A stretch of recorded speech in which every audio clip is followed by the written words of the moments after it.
All right, Omari Hayes, question.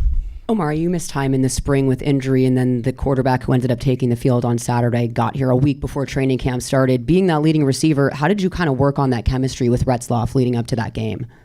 I think throughout fall camp, our coaches really harped on us on after practice getting catches with our quarterbacks, and I think we did that to the best of our ability, and I think we did that a couple days out of the weeks. Knowing that this defense will be a little bit speedier rather than have the size advantage, how does that kind of change your guys' preparation this week?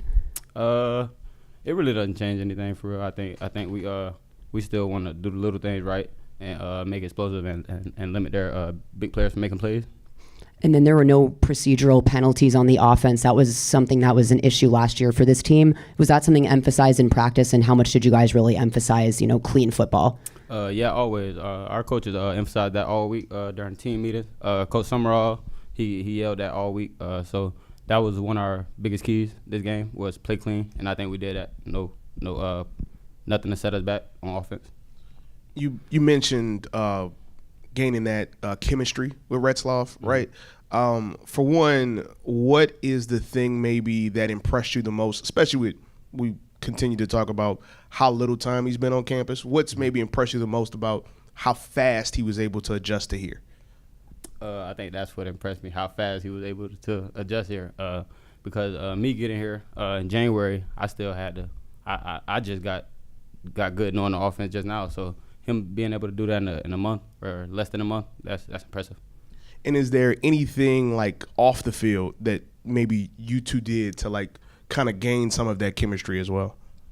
I think me and Jake got a great relationship off the field. I think we talk a lot.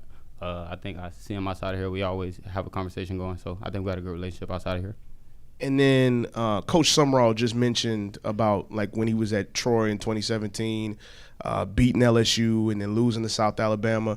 Y'all have a very tough non-conference schedule. This is the only non-Power 4, but like how much is it emphasized that like we can't have a letdown this week against another good opponent?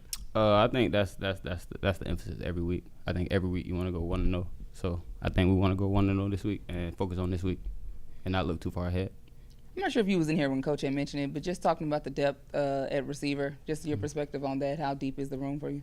I think the room is very deep. I think we can rotate 6 guys throughout the game, and I think anytime you could do that, it really stresses out the defense. And when you can get the corners tired and sub new guys and fresh bodies in, that really wear out the defense.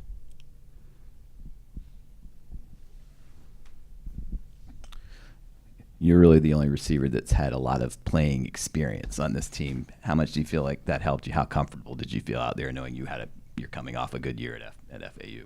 I felt very comfortable. I think that did help, but I think being prepared for the game, I think studying my plays throughout the whole week and practicing hard throughout the whole week really prepared me for that game. Good. All right, thank y'all. Thank you.